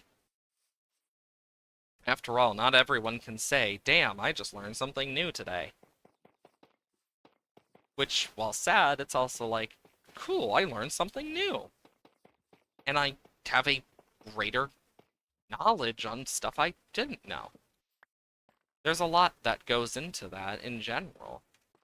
Like, I've learned so much from my time in general, but I know I'm just going to keep learning. And it may not be every day that I learn something new, but I'm constantly learning throughout life in general. Learning's important. After all, without learning, where would we be? I know, one of the things I saw recently that I actually have debated, playing was there's a game that was on sale. Um, and it was like, oh my god, what was it called? Oh my god, brain, don't do this to me. Uh, brain. My brain decided to stop working there. Shit. What was it called now? It was a freaking horror game. Indigo Park, that's what it was. It was either on sale or free, I can't remember. But I saw it on my recommended. Because I know there's also a sale going on, and that probably was what my brain remembered first. But I remember seeing Indigo Park, and I'm like, I have no idea what the fuck this is, but it sounds interesting. A theme park horror game sounds fun. Because I've never heard about it till then. And it's like, damn. And then I kind of looked a bit closer. I'm like, I feel like I recognize this character. And I'm like, wait, furry art. Like, if I recognize an Anthro character, usually my first thought is furry art. Because, let's be honest, it usually is furry art I recognize it from, and most people in general. Like, when you're part of the stuff, you notice it so quick. Okay, that's these three done. But, yeah, I have noticed it's sort of been blown up, especially in the furry community. Not surprised from the looks of it. It's a furry. It has a lot of, like, anthro stuff in it from the looks of it. But yeah, I've never played it or heard of it until then, and I'm like, I might play it. I might not. I don't know. We'll find out.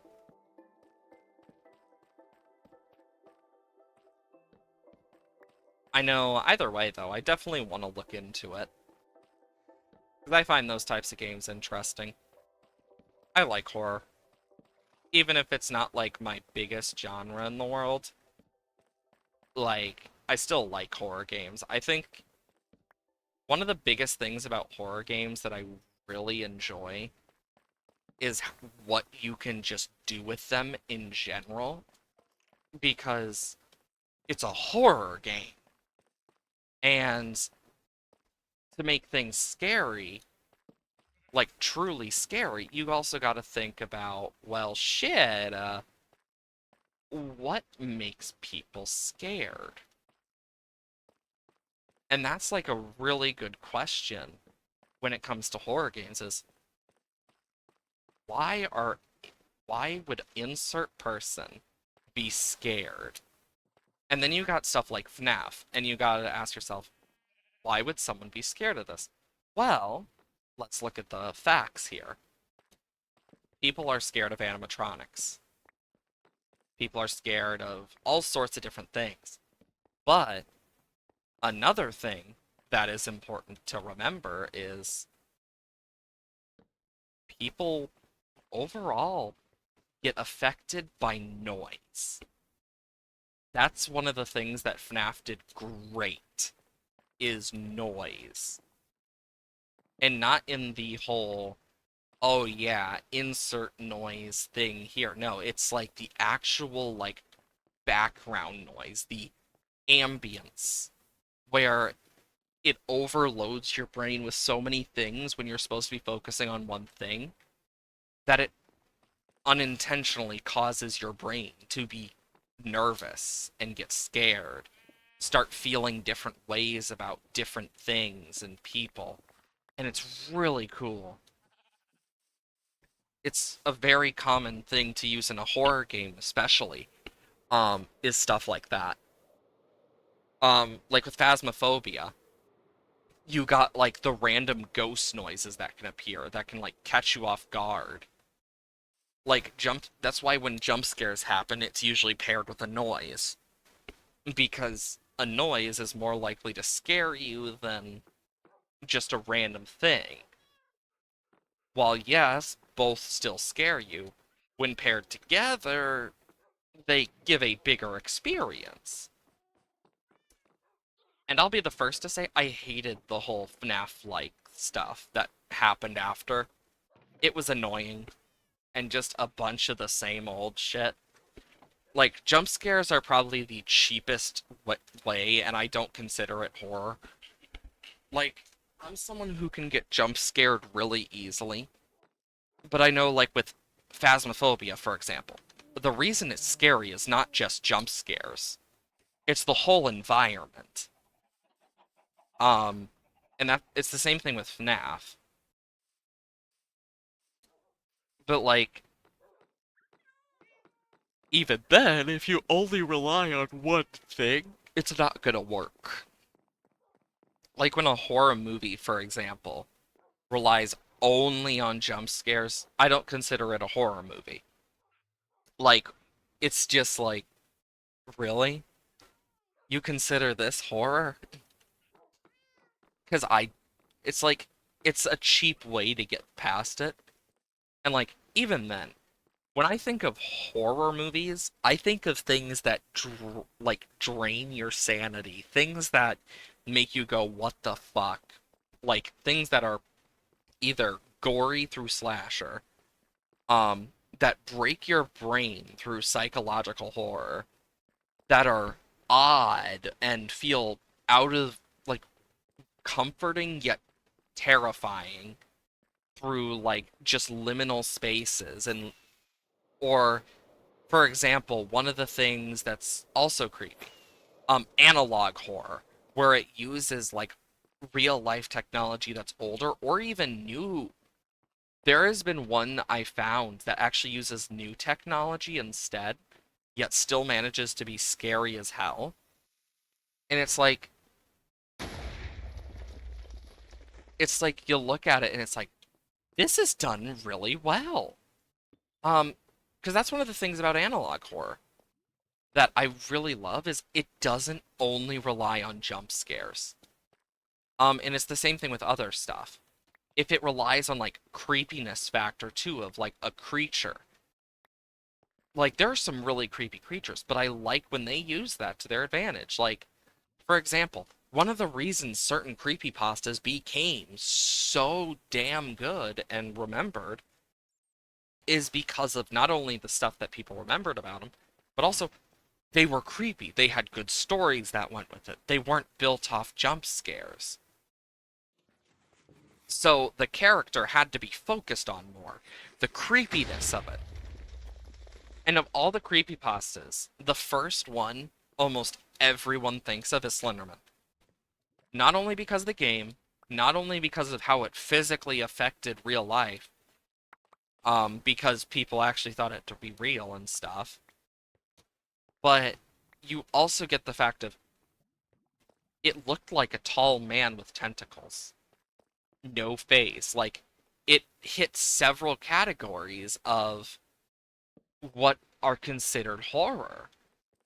And it was written well enough that it was able to stick in the brains of people as well.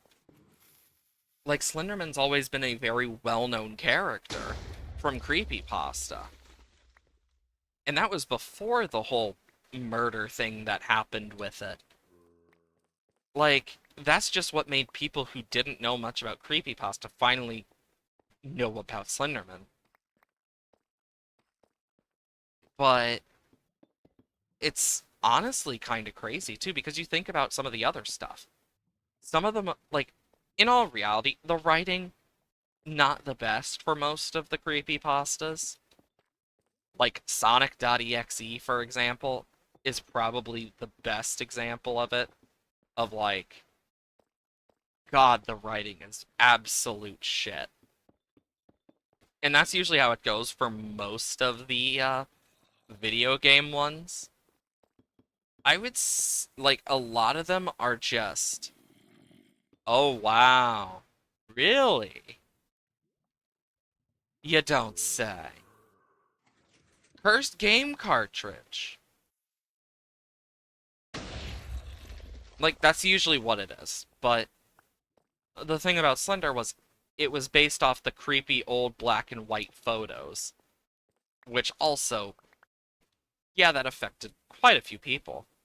And it's the same with other horror characters that are very memorable as well. They all have their own thing that's memorable. Like, for example, the Mandela Catalog, if you've ever watched that series on YouTube. It's memorable because of the sheer amount of, like, just the creepy index of just, like, how human something looks versus how off it looks. That makes it creepy. It's why dolls are a more common fear than people realize, is because of that. When something looks superhuman but isn't, it activates our sensors. Oh, there's a zombie up there. And that affects people in different ways. Like, I can think of several quote unquote creepy things, as some people have put them. And a lot of them are based off of random stuff, too. It's not just one thing or the other. But in one case, one of the most common ones is that. It's that human-like feel where it's not human but feels human. That's why you got dolls, you got animatronics in some cases. because the human-like movements that one might make, or even in some cases, those are usually the ones that become the most popular. It's actually kind of cool. Of course, horror is way bigger than that in terms of genre and overall scope, but I would say it's probably one of the most fascinating of like the types of things you can get for like movies and games. I think it is one of the more fascinating because those basic horror tropes can make such a big difference.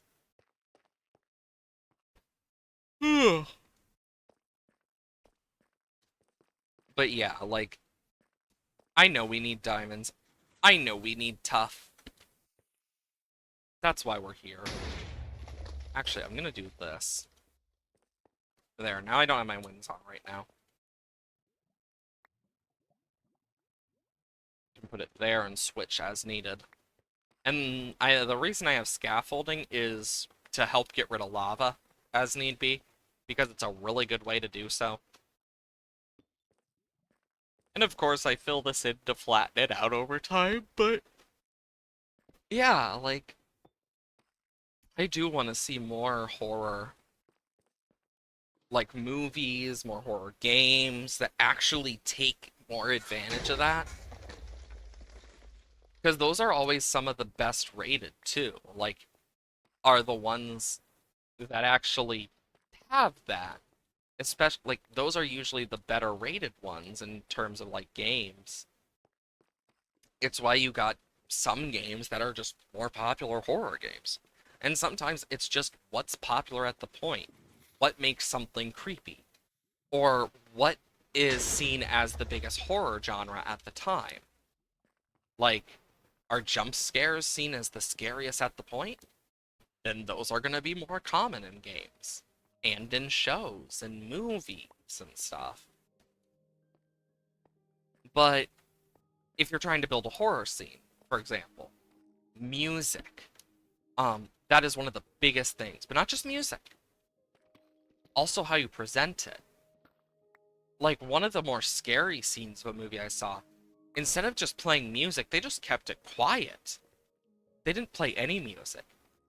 While the person was looking around. I'm trying to remember which movie it was. It had aliens in it, I remember that. And they were searching the basement. And um it's one of the few cases of like M. Night Shyamalan actually making good movies. I remember it vaguely. I just don't remember the movie name. But it's like you got the fact that he's just like, no, don't play any music here. And it makes it so much creepier because of the lack of music. And that's one of the things about sound design too that I found interesting is there is so much stuff like that where you can build tension, but also from things characters are dealing with. For example, look at what I have dealt with in D&D. I have it so my players are like nervous out of their minds and like similar just from the fact of stuff I've been mentioning to them and ways I've been doing stuff. Like, yeah, there's been a few that are quote unquote jump scares, but it's not an actual like sound base. It's the fact that for the natural sound, instead of playing like what I normally do, the adventure music or even Minecraft music, it's just this quiet droning. Not like a normal droning. It's like the quiet droning of a forest. And it's that ominously quiet, like no bugs, no birds, despite it being daytime. No crickets, despite it being nighttime. Just the ominous, quiet silence of a forest. And that's what truly can help bring stuff like that. That's what sound design is all about too in horror. Is stuff like that. It's actually really sick. I know one of my favorite parts about it in general is the possibilities. Because I love using it in D&D, and my players probably don't even notice it. They don't, they probably are like, oh cool, different song or different sounds.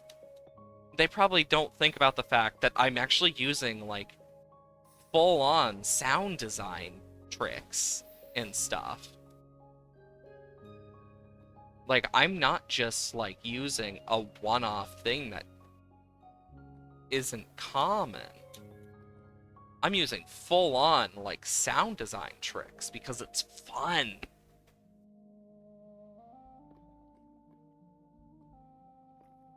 Because I know, like, as they deal with their different creatures, they're going to notice more stuff. But also, let's say you're going up against, like, a false Hydra or something. Not technically a canon D&D thing. It's a custom thing created that's homebrew. But it sings a lullaby, in a way, that it, basically, if you look at it or see it, you just forget about it. But your internal conscience doesn't. But your actual conscience, like, won't remember shit. So it's basically a thing that makes you forget it exists whenever you see it. And let's say someone gets eaten by it. Instead of just going, oh shit, where'd they go? You're like, oh, like, let's say the priest is eaten. Oh, we haven't had a priest. We've been waiting for the clergy to send another one. And we haven't had one yet. We're hoping they appear someday soon. And nothing else. Because it just forces your brain to rationalize with its song. And even if you, like, and there's very few ways to see it, or in general, because it's sound-based, so if you're deafened, you're fine. But this thing, also, like, animals can detect it very well and escape. So let's say normally there would be birds and stuff. All you would hear is silence, basically, in terms of, like, wildlife. It would be nothing but the wind that you would remember, because you're not remembering anything about the false Hydra, which includes its song. And that only works when it is singing. And it can have several heads. The more people it eats, the more heads it gets, the bigger it grows, until it grows too fat and too hungry. And it starts to control people within miles of radius. And those who are not under its control, it will feast on. And it will have its minions carry it to different places until it eats everything in a world. Or it is killed. And I think the best way to describe how they look is, have you ever played Ocarina of Time? Because if you've been in the well and you've dealt with those, like, flesh creatures, then you know what a false Hydra looks like. It looks similar to one of those. And it's really creepy. So it's like this pile of flesh with, like, instead of dragon heads, it's like humanoid heads. It's really creepy.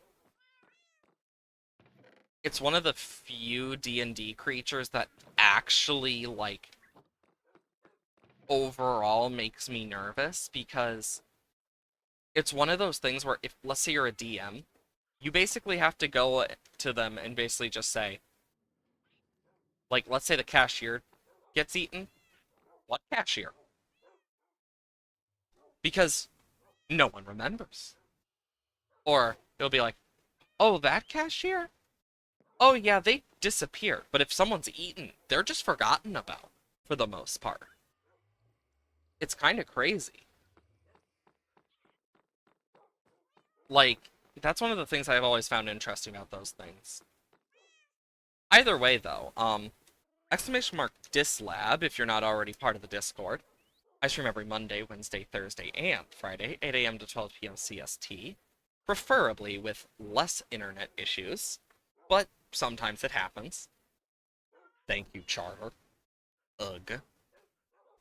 But for the days I don't stream, I I release a video on the YouTube, !YouTube, where we have our VOD channel with every single series that we've done so far to an extent, such as Minecraft so far, as well as much, much more with Terraria, modded Minecraft, which should be coming out soon, and it is backed up quite a bit. I also am going to make note, because it is important to know that, this next Thursday, on the 24th, I will not be streaming, and possibly not Friday either. It depends how I'm feeling, because I am getting surgery done for my wisdom teeth. I'm getting all 4 of them removed, because of how bad they are. Either way, though, if you want to or not, you can join the Discord, subscribe to the YouTube, whatever you so choose. Tomorrow's Terraria, just like every Friday, we'll be continuing the Bestiar, but we're in hard mode. Yay! And I will hopefully get the internet stuff fixed, but it depends on how much